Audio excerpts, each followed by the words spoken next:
না, কোনো নথি হারায়নি। নথি আছে, নথি আছে, কিন্তু পুরানা জিনিস, এটা যেটা আপনাকে একটা জিনিস বুঝতে হবে যে পুরানা জিনিস এভিডেন্স, একটা ছোড়া যদি মার্ডারের একটা ছোড়াও যদি আপনি এখানে রেখে দেন এত বছর 14 বছর পর, এটা তো জং ধরে। কিন্তু যখন ডিপার্টমেন্ট সুইচ হচ্ছে তারা কি সেগুলো বুঝে নিচ্ছে না? সেটা আপনারা ইনভেস্টিগেশন এজেন্সির কাছে আপনারা জিজ্ঞেস করবেন। রেকর্ড বুঝে নিচ্ছে, কিন্তু আলামত সেটা তো সাধারণত আইওর কাছে থাকে বা কোর্টে থাকে, সেটা একটা ইনভেস্টিগেশন এজেন্সিটা ভালো উত্তর দিতে পারবে যে এটা বুঝে নেবে। তবে আমার মনে হয় অবশ্যই তারা বুঝে নিচ্ছে। অবশ্যই, কারণ সেটা আলামত দেখেই তদন্তটা করবে।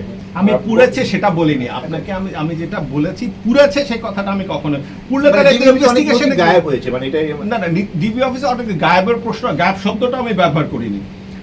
জিনিসটা হচ্ছে ডিবির অনেক অফিসার চেঞ্জ হয়ে গেছে, অনেক অফিসার এই মেমোগুলা থাকে রেকর্ড অফিসারদের কাছে থাকে, তাদের থেকে নিয়ে আসা হয়েছে, এসে তাদের এখন ওই অফিসারকে খুঁজে বের করে ভাই আপনি এটা কেন করেছেন, এই জিনিসটা কি হয়েছে, এটা কতটুক হয়েছে, কত কিভাবে হয়েছে, কেমনে হচ্ছে, এই জিনিসগুলো তখন দেখতে হয়।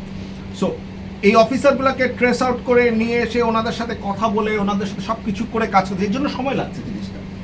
কারণ এটা তো পিবিআইয়ের কাছে আসছে মাত্র 6 মাস আগে, তো পিবিআইকে তো এই জিনিসটাকে গুছাতে হবে, পিবিআইকে এই জিনিসটাকে গুছিয়ে কাজ করতে হবে। একটা যা ইচ্ছা তার রিপোর্ট তো করা যাবে না, এটা যে এটা চাইলেও একটা রিপোর্ট করে দিলে সেটা তো হচ্ছে না, তাহলে তো ইনভেস্টিগেশনের দরকার ছিল না।